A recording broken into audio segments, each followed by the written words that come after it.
CPWD का जो इतिहास है बहुत पुराना है। इसको स्थापित किया गया था 12 जुलाई 1854 को। आज हम जो है 169 वर्ष पूरे करने जा रहे हैं 12 जुलाई को, और इसका देश में इंफ्रास्ट्रक्चर बनाने में बहुत बड़ा योगदान रहा है। आप आज़ादी से पहले देख लीजिए और आज़ादी के बाद भी।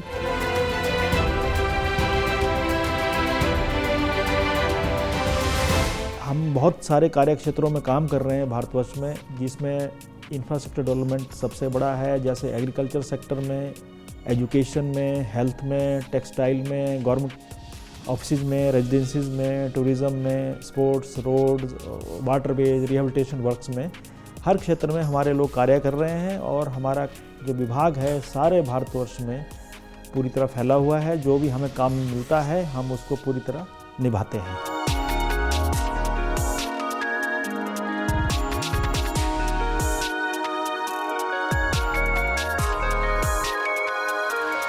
और सीपीडब्ल्यूडी राष्ट्रीय सुरक्षा और आपदाओं के समय आवश्यक कार्य करने के लिए अग्रणी रहा है। कोविड की अगर आप सेकेंड वेव के समय भी सीपीडब्ल्यूडी ने देश भर में ऑक्सीजन प्लांट के 100 साइट्स को तैयार किया गया है, जो कि एक बहुत बड़ी चुनौती थी।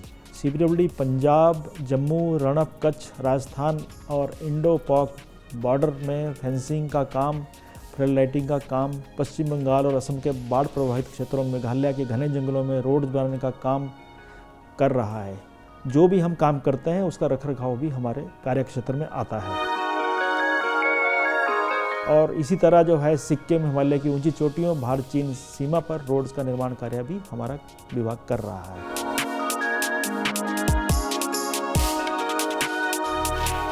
ज़्यादातर हम क्लाइंट्स के लिए नए प्रोजेक्ट्स तैयार करते हैं, जो कि हमारी एक जिम्मेदारी होती है। और अभी हमने इस वित्त वर्ष में 22-23 में फाइनेंशियल ईयर में 21,110 करोड़ का कार्य किया है, जो कि एक रिकॉर्ड है। और अगले साल 23-24 में जो फाइनेंशियल ईयर में जो वित्त वर्ष में हमारा लक्ष्य 25,000 करोड़ रुपए का है।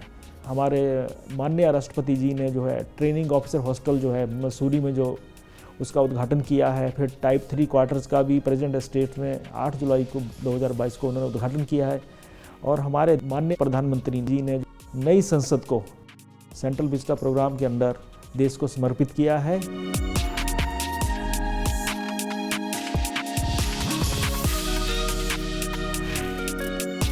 2015 में हमने एक पर्यावरण भवन बनाया। फर्स्ट सरकारी क्षेत्र में नेट जीरो बिल्डिंग हमने बनाई है, जिसमें हम 1 मेगावाट पावर साइट पे प्रोड्यूस कर रहे हैं। 80% ये डे लाइट बिल्डिंग है। इसमें पूरा नेचुरल लाइट अंदर आती है, तो आप दिन में जाएंगे तो आपको किसी भी ऑफिस में बहुत कम एरियाज में आपको आर्टिफिशियल लाइट मिलेगी। हमने इसमें जियो थर्मल का भी प्रयोग किया है। इसमें हमने 175 मीटर पाइप डाले गए हैं, ताकि वाटर प्री कूल्ड होके एसी चिलर में आए।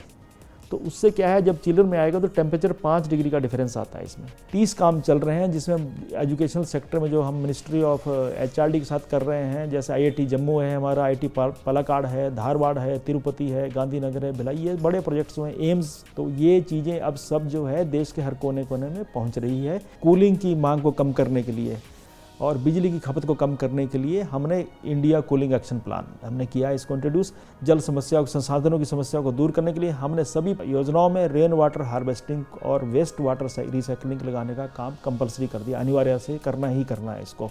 तो हम हर काम का अच्छी तरह से मॉनिटरिंग करते हैं। यहाँ मेरे ही रूम में हमने कमांड कंट्रोल सेंटर बना रखा है, जिसमें हमें हर प्रोजेक्ट का 100 करोड़ से का लाइव फीड आता रहता है।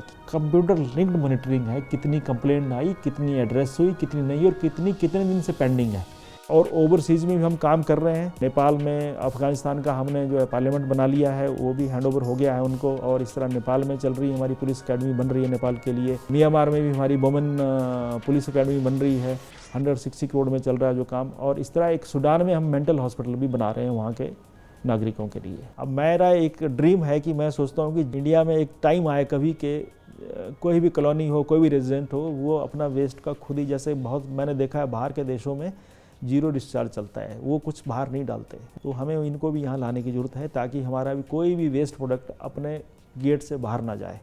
और इसी तरह हम जो है जो main ingredients of building construction हमारा सैंड है, एग्रीगेट्स हैं, ब्रिक्स हैं, पीसीसी ब्लॉक्स हैं, पेपर ब्लॉक्स हैं, तो इसको हम जो है अपने CND वेस्ट मटेरियल के रूप में उपयोग कर रहे हैं। आजकल कोई भी रोड भी बन रहा है तो उसका लेवल आपने देखा होगा वही रहता है। पहले क्या होता था, उसके ऊपर लेयर्स एंड लेयर्स आती रहती थी, मकानों का लेवल नीचे चला जाता था, रोड ऊपर आ जाते थे। अभी और ऐसी टेक्नोलॉजी आ गई है कि उसी वेस्ट को और कुछ ऐड करके उसमें उसी रूप में ले आते हैं हम उसको। मेरा ये मानना है कि हमें और भी आगे बहुत कुछ करना है, तभी देश आगे बढ़ेगा, क्योंकि हमारा ही एक गवर्नमेंट ऑर्गेनाइजेशन है जो एक हम लोग सेट स्टैंडर्ड करते हैं पूरे देश के लिए।